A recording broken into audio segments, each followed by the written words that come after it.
Starting the South Garden tour with my harvest from the corn. You can see kind of how much of each is there with this shot.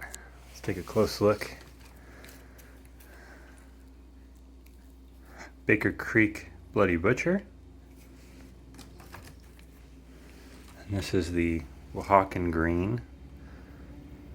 It's a little diseased, so I'll probably get it from a seed company as opposed to a milling company next time.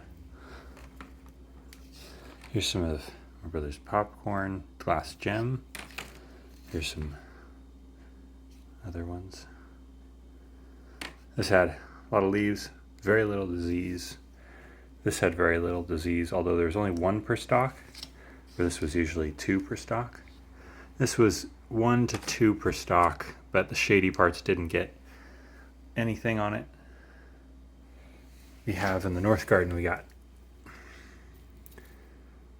Murado Maize from Dave Christensen. And we have also a Blue Hopi. These had really bad tip fill. It was lower yield, so I'll probably look for a different blue corn next year. Lower than I expected for sure, but that gives you the idea. So we'll see that bed first and second.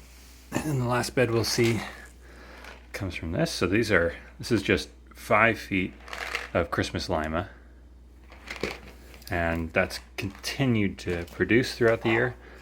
Scarlet Runners, this is just what I got at the beginning of the year, so during the June-ish time. I haven't harvested any since then.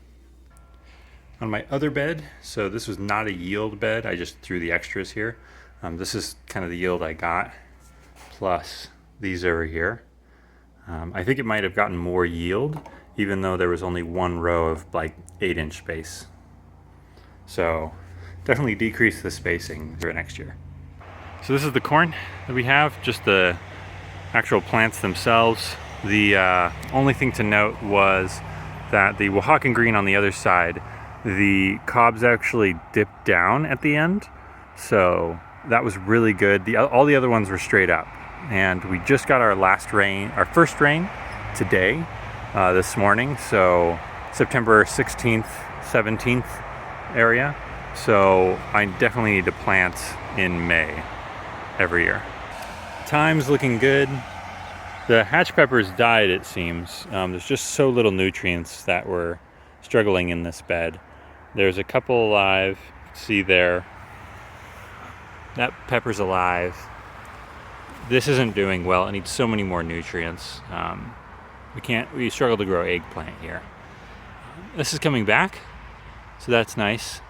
And then these are kind of have a little bit left.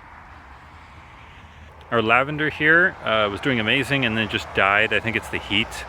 Got over 95. We actually hit 111 2 weeks ago, which is surprising with how cold it is today. But yeah, so that died. And then over here in the squash bed, you can see they're all dying back.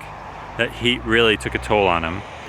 But we also there's a lot of squash, but we have an issue with them because we fertilized. So I think this one looks pretty good, which is nice. But there are other ones you see over here. When you fertilize late, it pumps up the inside and the outside's drying down. So it cracks it and causes it to, well, it's just not going to last very long. We'll have to harvest this quick. So most of them cracked due to fertilization after they had started to harden up. Here's that flower. All the flowers, they're pretty much gone, but we are having these come back. Banana pepper slowly improving. Again, bad soil, so it's just continuing to limp along. Got a couple of these Aranjos right there. This is the bed with a really impressive corn yield compared to the other two. You saw the comparison at the beginning of the video.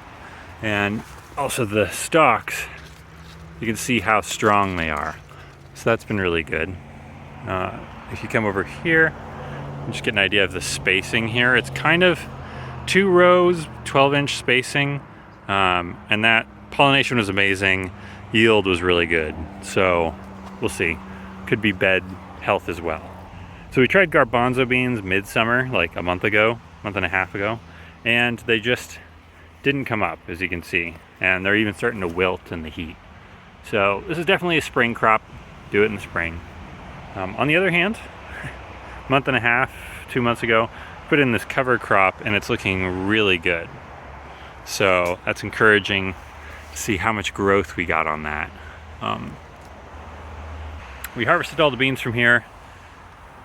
So we just threw straw on to keep it covered while we prepare for the next crop.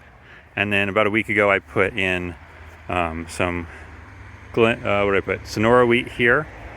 And then, so 4 feet, and then 2 feet of buckwheat. And then I put warthog wheat over here, both winter wheats. And then this Scarlet Runner is starting to come back. There's a couple flowers on it, but this continues to just go bonkers. Yeah, just plant a bunch of Christmas limas and you'll get so many beans. Let's take a look at that. So the Christmas limas are actually starting to spill over here as I think it's their third time coming out of different nodes of the leaves.